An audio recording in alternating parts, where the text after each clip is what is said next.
Good morning, good afternoon, good evening. Guys, Kevin sir back from Personal Tutor. Standard 10th History Term 2 में chapter आने वाला है nationalism in India. जो topic आज हम discuss करने वाले हैं that is the first world war, Khilafat and non cooperation. ये पार्ट 1 है इस चैप्टर का. Guys, we have prepared a series of videos for your enhancement and your learning. अगर आपको इस सीरीज के दूसरे वीडियोस देखना है तो प्लीज इस प्लेलिस्ट में चेक करिएगा. एनीवेज, 1919 के बाद में, 1919 के बाद में गाइस हम इंडिया में सडनली ये देखते हैं कि हमारे यहाँ पे जो नेशनलिज्म का मूवमेंट था वो सडनली एक जगह से हट के अलग अलग जगहों पे फैल रहा था. It was not limited to just one place. 1919 में दोस्तों ऐसा क्या हुआ था कि सडनली पूरे इंडिया में एक अप्रोर और अपसर्ज आ गई थी. If you remember, that was when the Rowlatt Act was introduced in India. Rowlatt Act के अंतर्गत कुछ बहुत ज़्यादा एट्रोशियस रूल्स बना दिए गए थे जिस कारण से हमारे इंडियंस खुली हवा में सांस भी नहीं ले पाते थे. And finally I would call it a coffin, a nail in the coffin, Jallianwala Bagh massacre. जो जलियांवाला बाग मैसेकर हुआ था, the flames rose so high that people living in England even were shaken. हम समझते हैं कि ये स्ट्रगल किस तरीके से शुरू हुआ था, क्यों ये प्रॉब्लम्स आने लगे थे और क्यों इतने हार्श रूल्स ब्रिटिशर्स ने इंडियंस के ऊपर इनकॉर्पोरेट करे थे.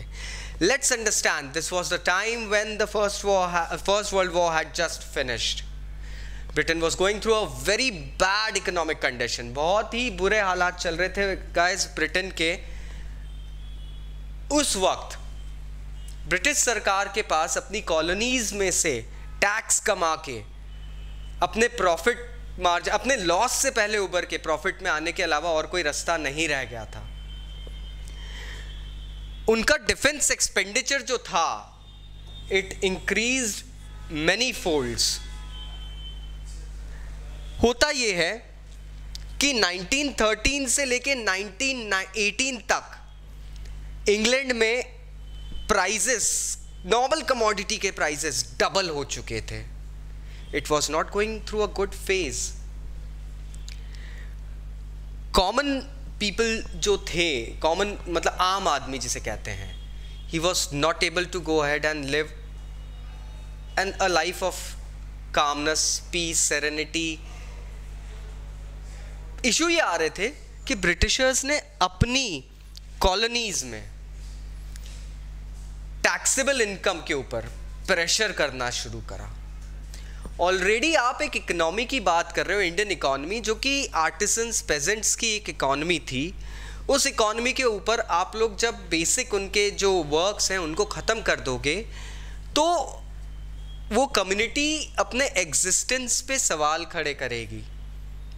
एक आर्टिसन को अगर आप उसके काम करने से रोक के किसी और काम में डाल दोगे, प्लांटेशन वर्कर बना दोगे, गाइस वो क्या करेगा? उसने बचपन से, अपनी पीढ़ियों से, जनरेशन से एक ही काम सीखा है. But when you change his profession totally, उसकी आजीविका ही बदल दी आपने, he will be hand to mouth at times. Economic condition आपके देश में खराब चल रही है, आप अपनी कॉलोनीज के ऊपर प्रेशर कर रहे हो, आप अपनी कॉलोनीज को प्रेशराइज कर रहे हो कि किसी तरीके से वहाँ से ज़्यादा रेवेन्यू निकले. आप पेजेंट्स को फूड ग्रेन उगाने से रोक रहे हो, अनाज मत उगाओ, आप उनसे इंडिगो उगवा रहे हो, मतलब नील की खेती करवा रहे हो. बस इंडिगो के साथ एक बहुत बड़ी प्रॉब्लम होती है. इंडिगो एक ऐसा क्रॉप है जो उस एरिया जहां उसे लगाया गया है उसकी पूरी फर्टिलिटी चूस लेता है. सो जस्ट इमेजिन, एक लैंड जोन है जहां इंडिगो उगाया गया है, आप अगले 2 साल वहां पे कुछ और नहीं उगा सकते हो क्योंकि फर्टिलाइजर और वो चीजें तो भैया बहुत दूर की बात है. उस जगह की फर्टिलिटी लेस हो चुकी है. लेकिन आपने वो क्रॉप उगाने के लिए साहूकारों से, मनी लेंडर्स से लोन लेके रखा है. So what you do is you automatically take another part of your land और वहाँ पे फिर आप इंडिगो उगाने लगते हो. पहली ज़मीन तो आपकी बंजर हो रही है, आप दूसरे पार्ट को भी बंजर करने लगते हो. The misbalance, the disbalance. पहले क्या होता था, अगर आप अपना थोड़ा सा क्रॉप उगा रहे हो, आप अनाज उगा रहे हो एक लैंड पे, राजा आपसे लगान भले ही लेता था, लेकिन आपको भी कुछ पार्ट ऑफ द क्रॉप मिलता था अपने घर में रखने के लिए. इंडिगो नील होता है, आप क्या खाओगे? तो ये प्रॉब्लम्स शुरू होने लगे थे. एक और प्रॉब्लम थी, we know it as forced recruitment. Britishers were famous to have colonies across the globe. पूरी दुनिया में इनकी अलग अलग देशों में कॉलोनीज थी. जब वर्ल्ड वॉर हुआ तो Britishers had to fight on many fronts. बहुत सारे फ्रंट्स खुल गए थे उनके, जहाँ पे उनकी कॉलोनीज पे अटैक हो रहे थे, या कॉलोनीज सडनली अपने लिबरलाइजेशन और फ्रीडम के लिए एकदम से अप्रोर करने लगी थी. ब्रिटिशर्स ने हमारे रूरल एरियाज से हमारे नौजवानों को ज़बरदस्ती रिक्रूट करके आर्मी में भरना शुरू करा. People were sent to places like Africa, Hawaii, then we are talking about Australia.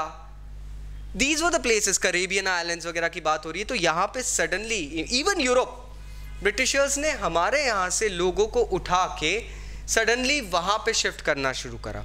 Standard 12 sociology में इससे रिलेटेड एक टॉपिक है दोस्तों. होता क्या था कि ये जो लोग ब्रिटिशर्स के लिए काम करने गए थे, when they felt that the return is inevitable, they left everything and settled down there, because here in India they were not respected. यार तुम फिरंगी की मदद कर रहे हो, उनके साथ काम कर रहे हो, all sort of things were there, but that's a different topic. 1918 और 1918 फाइनेंशियल ईयर, 1819 और 2021 फाइनेंशियल ईयर में इंडिया में पड़ा था सूखा दोस्तों. अब सूखा मतलब there was no rainfall, it was scarce. उसका प्रेसिडेंटेड आउटकम क्या निकलेगा कि नेक्स्ट ईयर फसल नहीं होगी. तो हमारे यहाँ पड़ा था अकाल. Guys, that thing proved fatal. हमारे यहाँ पे क्रॉप्स फेल हो गए थे, रिजल्ट हुआ शॉर्टेज ऑफ फूड, खाने की कमी, अनाज की कमी हो गई थी. एंड इसे चेरी ऑन द टॉप कह लो या बैड लक कह लो हमारा, कि उसी के अगले साल 1921 में लगभग 12 to 13 million people perished due to influenza epidemic. अभी हाल फिलहाल में आपने सुना है कोविड-19 पैंडेमिक जो फैला था, इसको आप ये समझ लीजिए इंडिया में भी इन्फ्लुएंजा, हैजा, एक काफ़ी फेमस बीमारी जिसे हिंदी में कहा जाता है, फैला था. दोस्तों 12 to 13 million people dying to that epidemic, and the government was least bothered. The images that were taken at that time are really so absurd. You could see people, the bodies lying beside the roads and being fested by animal flies and all the things, but the government wasn't bothered. और वो bodies और इस epidemic को फैला रही थी. लोगों को अब लगने लगा कि बस अब इस हार्डशिप से कहीं ना कहीं बाहर निकलना है. Things have to be changed, things have to be removed out of it. We have to go ahead and simply just get out of this pain. अब हद हो गई, मतलब कहते हैं ना पानी सिर के ऊपर से निकल जाना, वो होने लगा था. And that was what was happening. इस वक्त लोग जब प्रॉब्लमैटिक सिचुएशन में थे, तब एक लीडर निकल कर आता है, and that leader actually gave a new phase two this struggle of freedom. That leader went ahead and propagated a new ideology.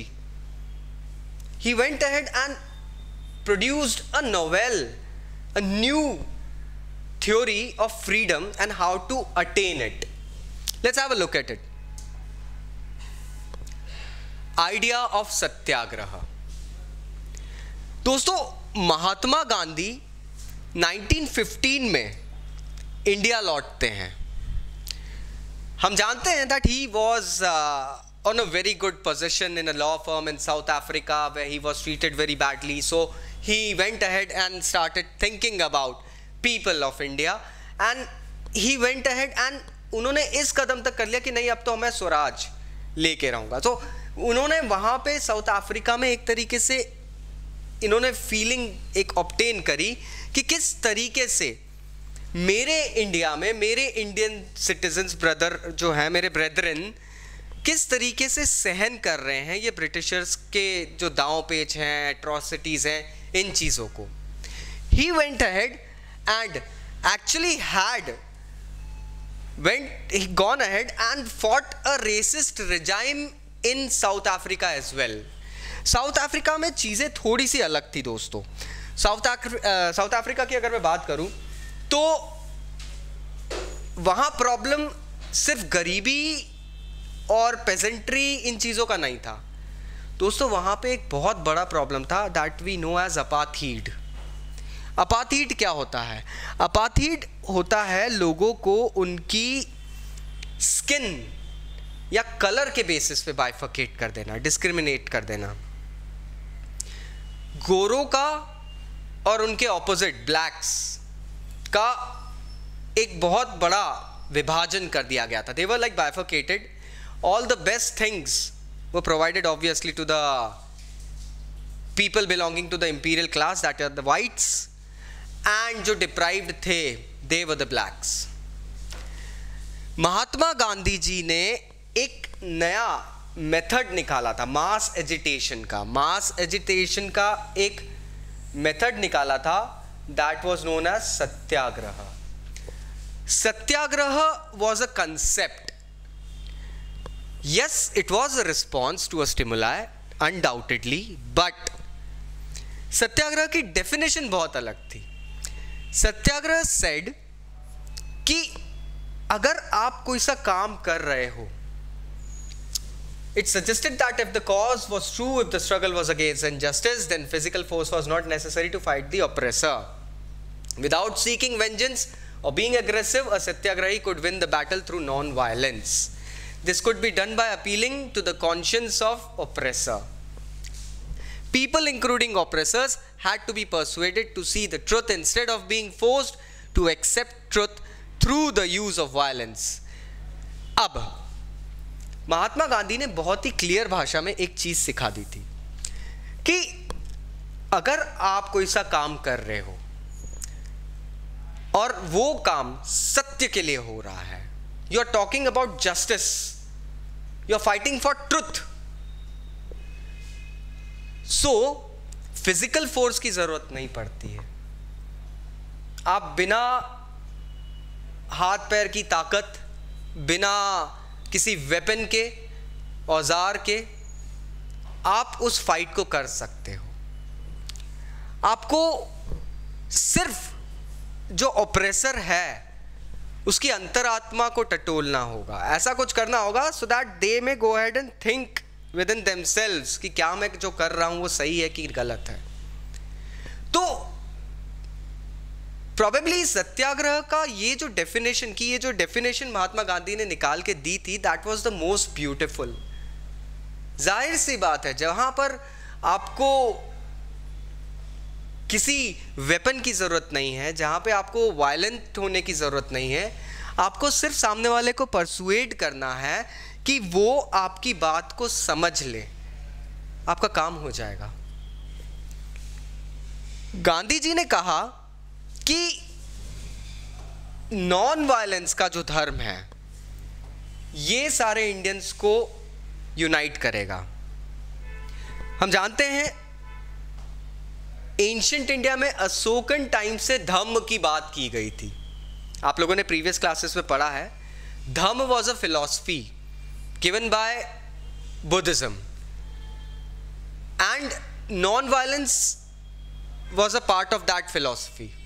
Mahatma Gandhi can't say that he was an ardent follower of Buddhism, but somewhere somehow he believed in the fact कि ये हो सकता है, ये achievable है। अगर अहिंसा का धर्म सब लोग अपना लें तो जाहिर सी बात है दुनिया बड़ी खूबसूरत होगी। इंडियंस अगर अपने आपस के भेदभाव, अपने बैर भूल के अहिंसा का धर्म अपनाए तो एक यूनाइटेड इंडियन कम्युनिटी बन सकती है जो कि ब्रिटिशर्स के खिलाफ सत्याग्रह और फ्रीडम अटेन करने के लिए एक बहुत बड़ी ताकत बन सकती है। इंडिया आके महात्मा गांधी ने सक्सेसफुली बहुत सारे सत्याग्रह के मूवमेंट्स चलाए थे। शुरुआती मूवमेंट अगर मैं बात करूं तो 1917 में चंपारण बिहार में पेजेंट्स का एक मूवमेंट चला था। ये जो प्रॉब्लम था, चंपारण बिहार का जो प्रॉब्लम था guys, this problem was against the plantation system of the Britishers. इनको चंपारण ले जाने के लिए वहां का एक पेजेंट सालों से मान मुनव्वर कर रहा था इनके लिए। फाइनली जब गांधी जी वहां पहुंचते हैं, वो वहां पे उन किसानों की जो हालत देखते हैं उससे he couldn't stop himself, and probably the start of satyagraha in India was through Champaran in Bihar. काफी बड़े बड़े नाम उनके साथ इस वक्त जुड़े थे। Famous lawyers such as doctor Rajendra Prasad, जो कि बाद में इंडिया के राष्ट्रपति बनते हैं। He was also named the president of the Congress, Indian National Congress. So ये सब लोग इनके साथ इस ही मूवमेंट में जुड़े थे। उसके बाद में 1917 में he goes to Kheda district of Gujarat. वहां पर हुआ ये था कि जो अकाल आया था उस कारण से क्रॉप पूरी बर्बाद हो गई थी, and peasants were not able to pay the revenue and the taxes.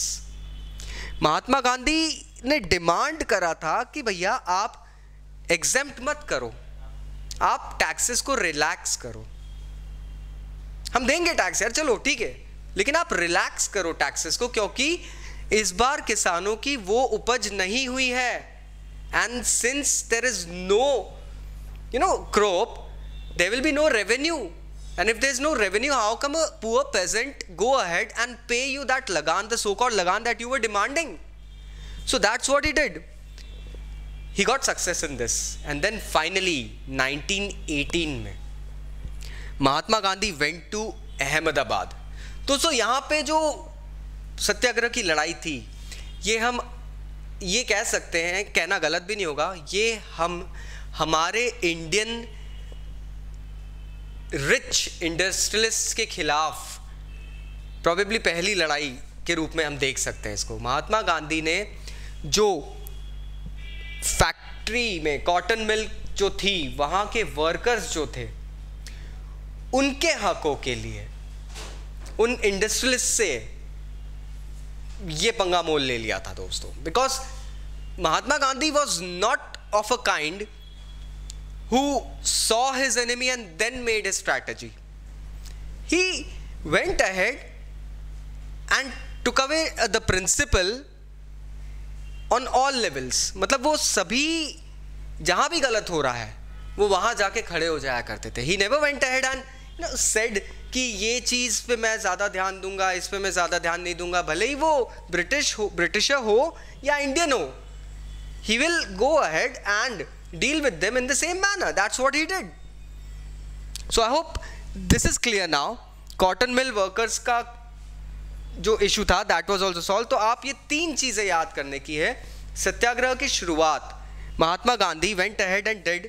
The first movement that he went ahead was in 1917 in Champaran Bihar. 1917 में ही खेड़ा गुजरात में एक और मूवमेंट हुआ था, that was for the peasants to get them exempted or to get them relaxed from the taxes, that the revenue that they had to pay.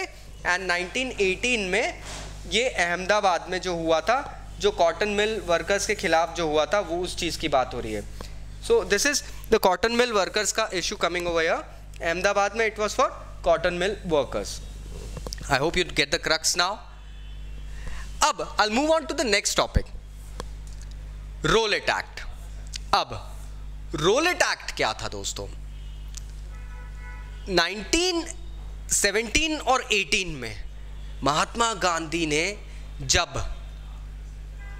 सत्याग्रह की effectivity देख ली कि सत्याग्रह किस तरीके से एक गोल्डन गूज प्रूव कर रहा है अपने आप को, सत्याग्रह के अंदर बहुत ताकत ही है, people even they had never thought, क्योंकि अगर आप वायलेंस करोगे किसी के खिलाफ तो जाहिर बात है उसको भी वायलेंट होकर आपको सप्रेस करने का पूरा मौका मिल जाएगा. But Indians could never fight the Britishers in terms of like law and order और योर डिफेंसिव मोड वगैरह, उस पर आप कभी नहीं लड़ सकते थे. Mahatma Gandhi knew this thing very nicely because they had the courts in their hands, they had the law and order situation in their hands, they had the public facility like policing and all the things in their hands. So it was not a cup of tea of everyone to go ahead and fight against them.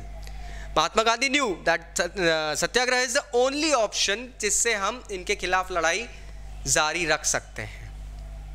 1917 में चंपारण, खेड़ा, उसके बाद में 1918 में Ahmedabad cotton mill workers के लिए जो सत्याग्रह किए गए उसमें सक्सेस के बाद में गांधी जी को ये समझ में आ गया कि अब satyagraha has got a lot of power. What it did was guys, Mahatma Gandhi ने 1919 में डिसाइड करा कि हम एक नेशन वाइड सत्याग्रह लॉन्च करेंगे रोलेट एक्ट के अगेंस्ट. रोलेट एक्ट क्या था? ये ना जल्दबाजी में लिया गया एक एक्ट था जो पार्लियामेंट ऑफ ब्रिटेन में बनाया गया था. इस एक्ट में इंपीरियल लेजिस्लेटिव काउंसिल ने अपनी मर्जी से डिसीजंस लिए थे, हालांकि इसका काफी ऑपोजिशन हो रहा था. There was a united opposition through the Indian members. तब इंडियन गवर्नमेंट ऑफ ब्रिटेन के नाम से इन्होंने एक बॉडी बना के रख दी थी जिसमें कुछ इंडियंस थे. इंडियन नेशनल कांग्रेस के प्रीवियस मेंबर्स जैसे कि मोतीलाल नेहरू और इन लोगों की बात कर रहा हूं मैं, they were all present. They had gone ahead and unanimously rejected the idea of Rowlatt act, but still इस एक्ट को इनकॉर्पोरेट किया गया था. गाइस, ब्रिटिशर्स को एक चीज समझ में आ गई थी, that the boat is sinking now. They knew उनके हाथ से एक एक कॉलोनी जा रही है. फर्स्ट वर्ल्ड वॉर के बाद में इकोनॉमिक कंडीशंस बहुत बुरी हो चुकी है. उन्होंने अब जब अपनी पॉलिसीज, अपने एक्शंस इंडियन कॉलोनी के थ्रू निकालने की कोशिश करी थी तो Indians started demanding things. Now the Britishers came to know कि अब इंडिया वाले चीज़ें समझने लग गए हैं and they are demanding their rights. Liberty क्या होती है उनको समझ में आने लगा है. सो फटाक से जल्दी जल्दी करके एक रोलेट एक्ट इंट्रोड्यूस किया गया था. इस एक्ट की जो चीज़ें, जो इसके जो प्रपल्शन पॉइंट्स थे, वो पॉइंट्स इंडियन मेंबर्स को बिल्कुल हजम नहीं हो रहे थे. They were like atrocious about it, they were not accepting them. इस एक्ट की मैं एक ही बात आपको बताऊंगा जिससे समझ में आ जाएगा कि ये किस वे में लिया गया था. इसमें गवर्नमेंट को इतने पावर्स दिए गए थे कि गवर्नमेंट सारी पॉलिटिकल एक्टिविटीज को रिप्रेस कर सकती है. कोई सी भी पॉलिटिकल एक्टिविटी इंडिया में होगी हम उसको दबा सकते हैं. कहने का मतलब है इंडिया में कोई पॉलिटिकल एक्टिविटी हो ही नहीं सकती. दूसरी चीज, anybody who was found involved in those political activities could be made a political prisoner and he could be thrown into the jail for 2 years without any trial. Let me explain it to you. ये rule बना दिया गया था कि आप किसी को भी पॉलिटिकल एक्टिविटी में अगर इन्वॉल्व देखो तो आप उसको, गवर्नमेंट उसको सिंपली उठा के जेल में डाल सकती है. There is no FIR, there is no trial in the court, कोई कोर्ट में सुनवाई नहीं होगी. सिंपल एक रूल बना दिया, दैट्स इट. अब ये this was direct in violation of any human right. अब यहाँ पे इनको काफ़ी इंडियन मतलब जो मेंबर ऑफ लेजिस्लेटिव काउंसिल थे उन लोगों ने काफ़ी इसको ऑप्रेस करा और उन्होंने डिनाई भी करा, बट स्टिल रोलेट एक्ट को इंडिया में अप्लाई कर दिया गया था। महात्मा गांधी अब तक non violent movements, civil disobedience movements के मसीहा बन चुके थे। इन्होंने सिविल डिसोबीडियंस का जो मूवमेंट था, असहयोग आंदोलन जिसे कहते हैं दोस्तों, उसकी शुरुआत करी 6 अप्रैल की एक हड़ताल से। 6 अप्रैल को उन्होंने एक हड़ताल कॉल करी थी, देशव्यापी बंद, that we would be instigating a बंद against this act। रैलीज पूरे इंडिया के अलग अलग शहरों में रैलीज ऑर्गेनाइज करी गई थी। वर्कर्स स्ट्राइक पे चले गए थे, रेलवे वर्कशॉप से कोई काम नहीं हो रहे थे, जो नॉर्मल शॉप्स थी उनको भी बंद कर दिया गया था। अब ब्रिटिशर्स वेंट अलार्म्ड। ब्रिटिशर्स को लगा कि यार ये गलत है, क्योंकि लोग कम्युनिकेशन लाइंस को शायद रप्चर कर देंगे, रेलवे लाइंस को शायद रप्चर कर देंगे। ब्रिटिशर्स ने इस मूवमेंट को दबाने की सोची, और दोस्तों इट वाज नॉट जस्ट दबाना, it was brutal pressurising. Local leaders को घरों से उठाया गया। पंजाब में सबसे ज़्यादा इसका असर देखा गया था। लोकल लीडर्स को घरों से उठाया गया। महात्मा गांधी को दिल्ली में एंट्री बंद कर दी गई। Mahatma Gandhi will not be able to go to Delhi, ये एक बैन लगा दिया, दिल्ली की सीमाएं बंद कर दी गई। This person should not be going to Delhi, he creates trouble. 10 अप्रैल को एक ऐसा इवेंट हुआ है जिससे प्रॉब्लम्स और बढ़ने लगे। 10 अप्रैल को अमृतसर में एक पीसफुल प्रोसेशन था। उस प्रोसेशन पे सडनली पुलिस ने गोलियां चला दी। अब उसके बाद जो दंगे हुए हैं, वो दंगे सरकारी महकमे के लिए काफी महंगे साबित हुए। प्रॉब्लम ये होने लगा था कि उस इवेंट के बाद जब पुलिस ने जब सडनली उन लोगों के ऊपर, पीसफुल प्रोसेशन के ऊपर फायर करा, तो प्रॉब्लम ये हुई कि लोगों को सडनली ये फील होने लगा कि हम पीसफुली जा रहे थे, why did you fire on us and why did you kill people. दंगे भड़के थे। उसके बाद में रेलवे स्टेशन, पोस्ट ऑफिसेस वगैरह सब कुछ जलाए गए थे, बंद कर दिए गए थे। मार्शल लॉ इंट्रोड्यूस किया गया था एंड एक फेमस नाम जनरल डायर का कमांड में आया था। General Dyer took command now and he was really someone who was brutal, guys. Let's understand that.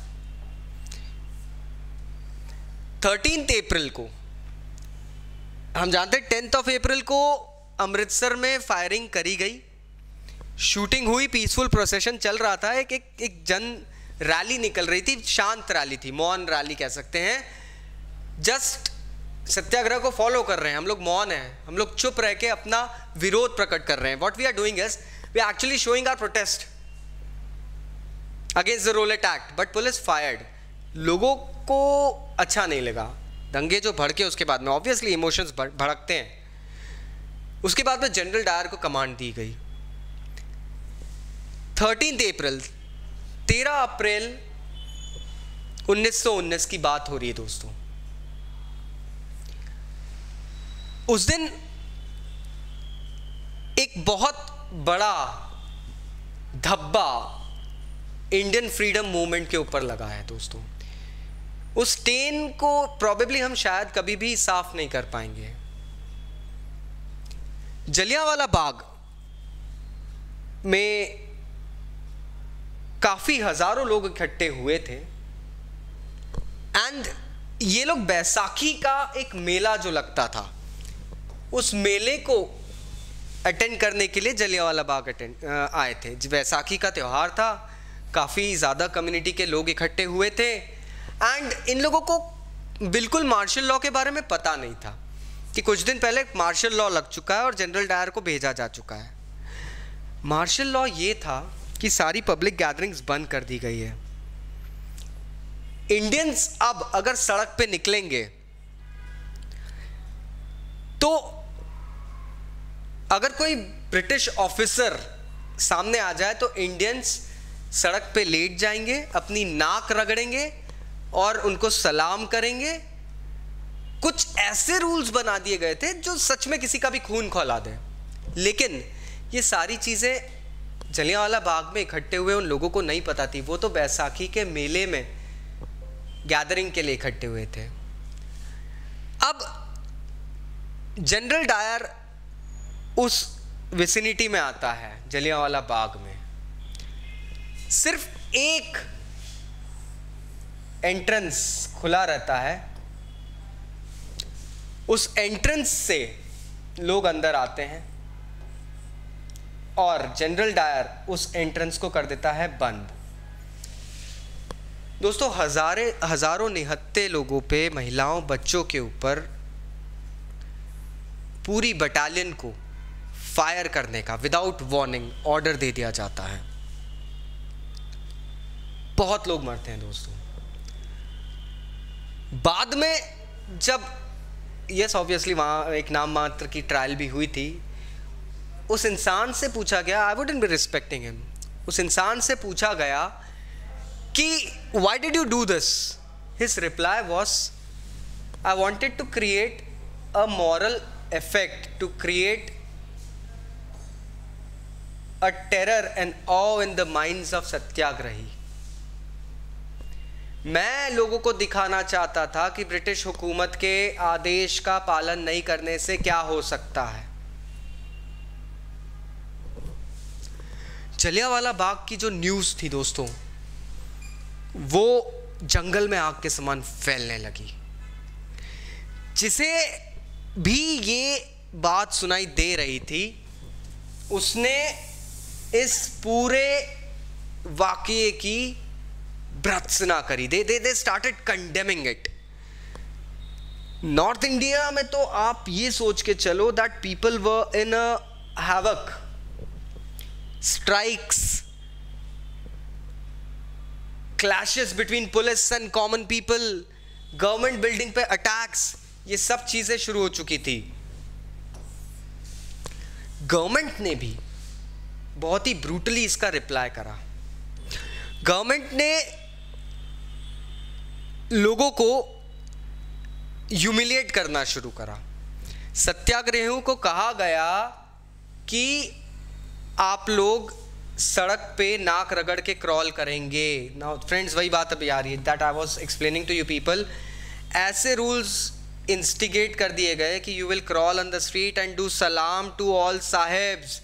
People were flogged and villages, for example Gujranwala in Punjab, that is now in Pakistan, were bombed.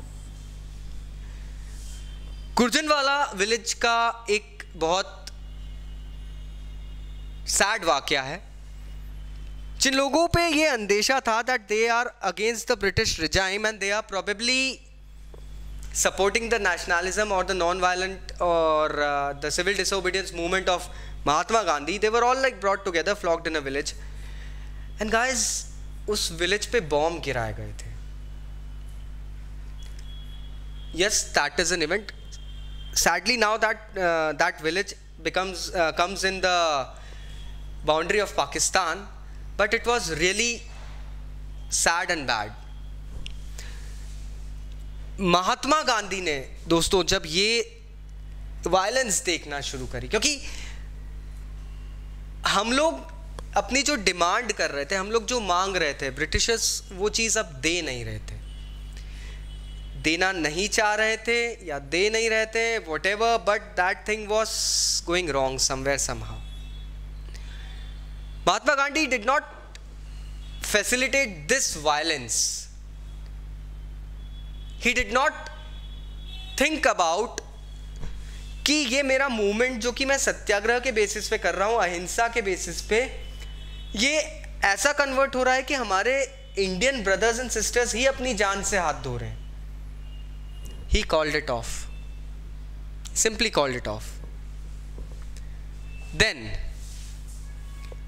Roulette satyagraha जो था वो ज्यादातर अगर हम देखते हैं तो cities और टाउन्स में फैला हुआ था.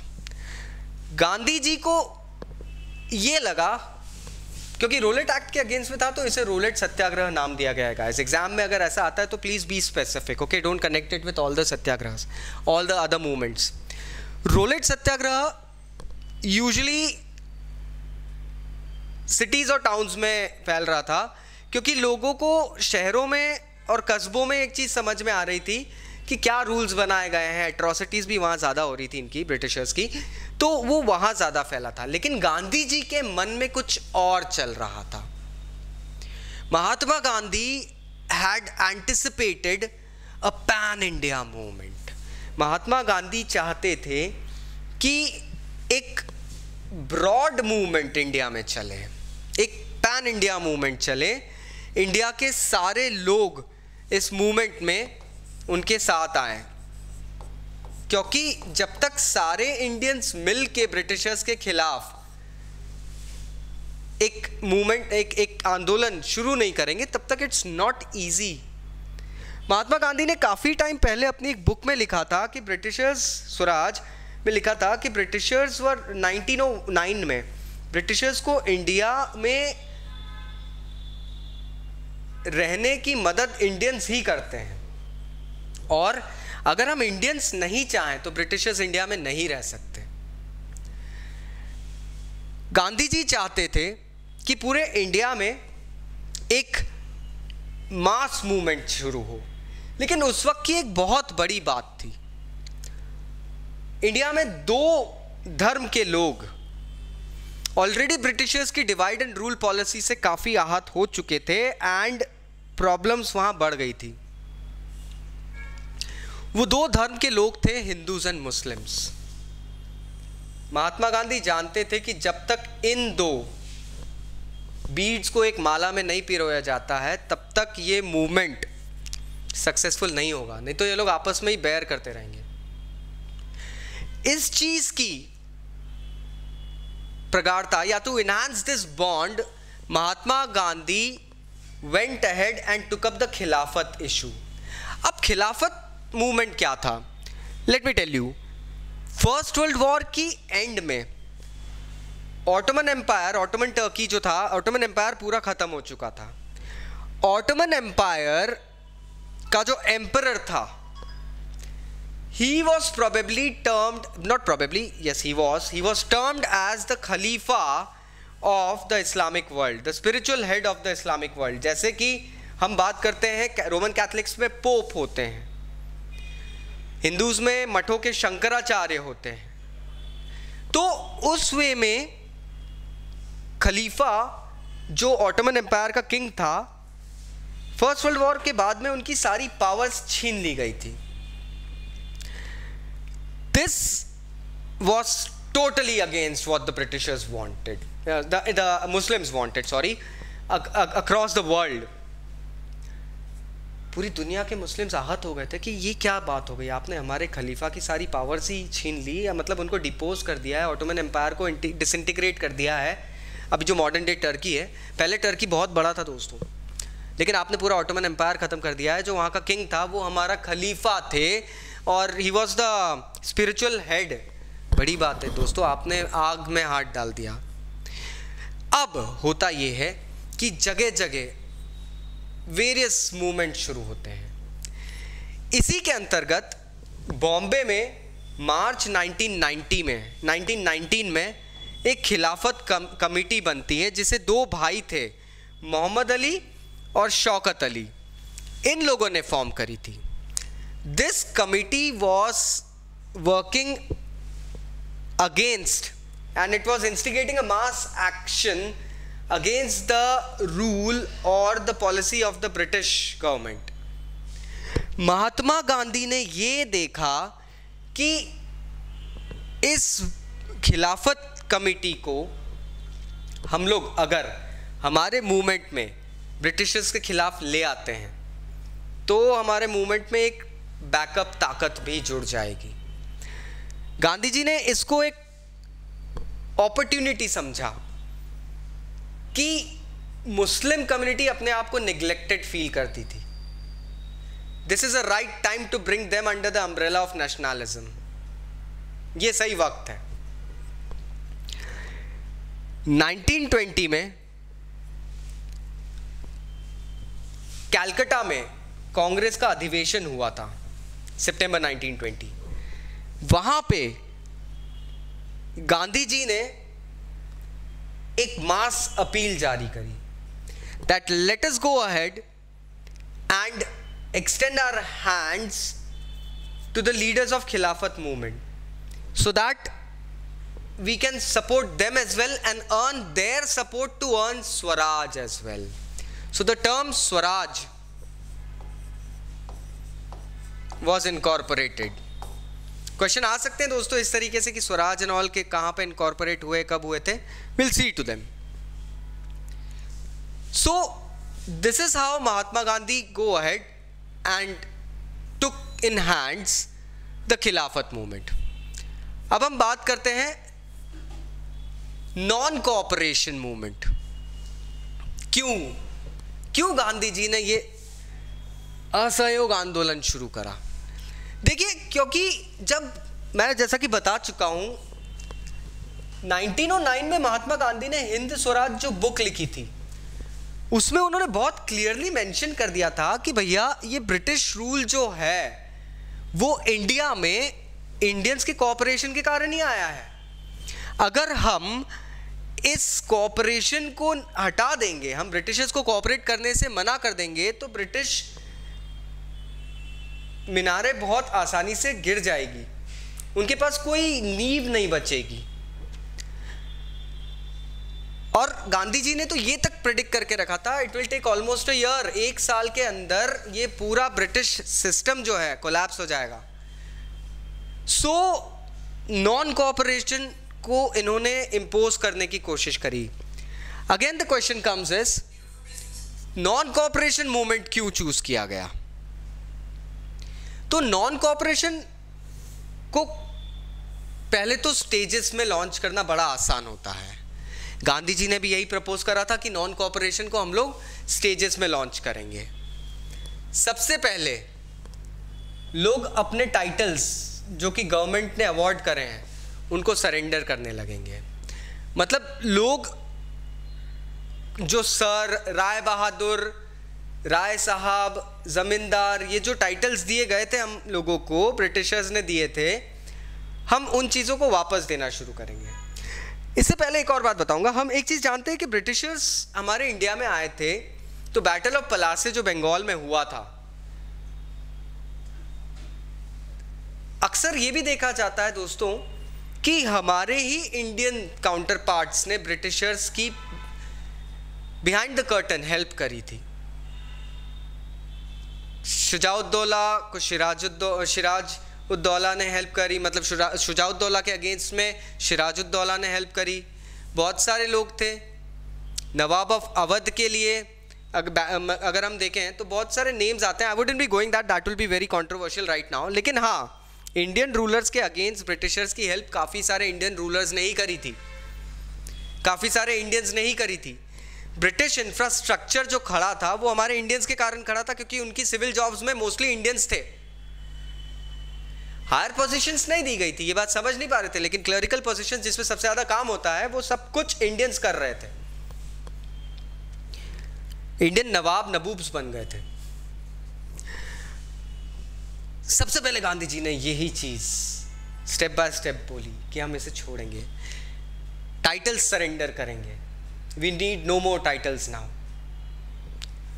उसके बाद में हम लोग बॉयकॉट करेंगे सिविल सर्विसेज को, जो army, police, court, school, foreign goods का जो है लेजिस्लेटिव काउंसिल है, इनको हम बॉयकॉट करेंगे। बॉयकॉट मतलब क्या होता है? Refusing to deal and associate with someone और something related to a specific group. या पर्सन। बॉयकॉट का मतलब वो होता है। गांधी जी ने कहा हम बॉयकॉट करना शुरू करेंगे, एंड अगर गवर्नमेंट इसके खिलाफ एक रिप्रेशन दिखाती है, अगर दबाव बढ़ाती है, तो ये सिविल डिसोबीडियंस मूवमेंट पूरे इंडिया लेवल पे फुल फ्लैश वे में लॉन्च कर दिया जाएगा। 1920 की गर्मियों में महात्मा गांधी और शौकत अली एक्सटेंसिवली पूरे इंडिया में ट्रैवल करते हैं। क्यों? They wanted to mobilize a support for the movement. पूरे इंडिया में ट्रैवल करके इन्होंने इस मूवमेंट के लिए सपोर्ट जुटाना शुरू कर दिया। बहुत सारे लोग कांग्रेस के अंदर ही दोस्तों लेकिन इस प्रपोजल के खिलाफ थे, दे वर अगेंस्ट इट, क्योंकि जो लोग थे they did not want to go ahead and boycott the council elections. अब काउंसिल इलेक्शंस जो हुए थे, जो कि होने वाले थे नवंबर 1920 में, दोस्तों पॉलिटिशियंस बन गए थे, अब काउंसिल में नेताजी बन गए थे। तो सडनली वो नेताजी वाली जो इमेज थी उसको कैसे बॉयकॉट कर सकते हैं, कैसे हम वो प्रिविलेजेस छोड़ सकते हैं। बहुत सारे लोग उसको बॉयकॉट करने में थोड़ा सा रिलक्टेंट हो रहे थे, मतलब डर रहे थे। सितंबर और दिसंबर 1920 में बहुत ज़्यादा टसल चल रही थी कांग्रेस के बीच में। कुछ लोग चाहते थे कि हम लोग ब्रिटिशर्स की सारी सेवाओं को हटा दें, सारी पॉलिसीज हटा दें। कुछ लोग चाह रहे थे नहीं यार, एक सिस्टम है, हमको लेजिस्लेटिव काउंसिल में गवर्नमेंट ऑफ इंडिया में एक पोजीशन मिली है तो हम वो करेंगे। फाइनली एक कॉम्प्रोमाइज नागपुर में दिसंबर 1920 में नागपुर में कांग्रेस का अधिवेशन हुआ था और एक कॉम्प्रोमाइज लिया गया। फाइनली डिसाइड किया गया कि अब हम लोग एक मूवमेंट को आगे बढ़ाते हैं। So this is how the non cooperation movement and the struggle all started. Next topic में आपको मिलूंगा नेक्स्ट वीडियो में। Thank you very much for attending this session. Take care, good bye.